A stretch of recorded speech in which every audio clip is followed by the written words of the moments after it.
श्री गोपाळ कृष्ण भगवान की जय। लीळा नंबर 423। लखुदेवबाची भेट। लखुदेवबा कटकाला दौलताबादला गोदानासाठी गेले। तेथून करंजाडे येथे आले।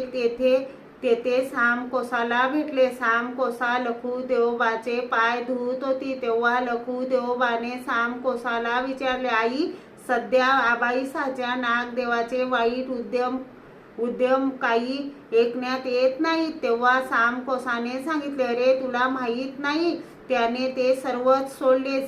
तो श्री चांगदेव राऊळांजवळ सर्वज्ञांजवळ राहत आहे। सर्वज्ञांचे नाव ऐकताच त्याला शक्ती संचार झाला। त्याने विचारले, ते कोठे आहेत? तिने सांगितले, ते आता जालन्याला आहेत। तसेच ते निघाले, जालन्याला आले। दरवाज्यातच लखुदेवबाला भट्टोबास भेटले। भट्टोबासांनी विचारले, हे काय लखुदेवा, तू केव्हा आलास? त्याने सांगितले, हा नव्हे, मी आत्ताच आलो। मग भट्टोबासांनी विचारले, सर्वज्ञांना भेट देण्यासाठी तुझ्याजवळ काही आहे का?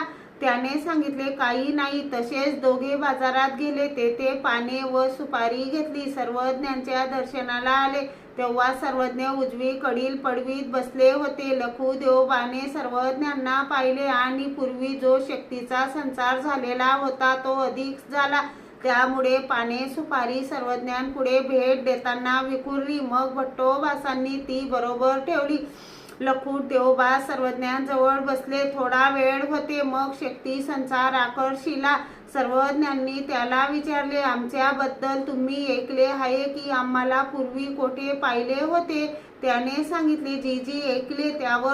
त्यावर लखुदेवबाने मागील सर्व गोष्ट सांगितली। यावर सर्वज्ञांनी सांगितले, अशी स्थिती होऊन जीवास भेटीची उत्कंठा होते, ऐसे हे येथीच या नामापासून होय का स्थानापासून होय?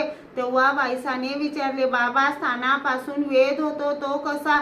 मग सर्वज्ञांनी सांगितले, आम्ही पूर्वी रामटेकला होतो, तेथील भोग रामाच्या देवळातील पुजारी आम्हाला आरती करीत असे। श्री गोपाळ कृष्ण भगवान की जय।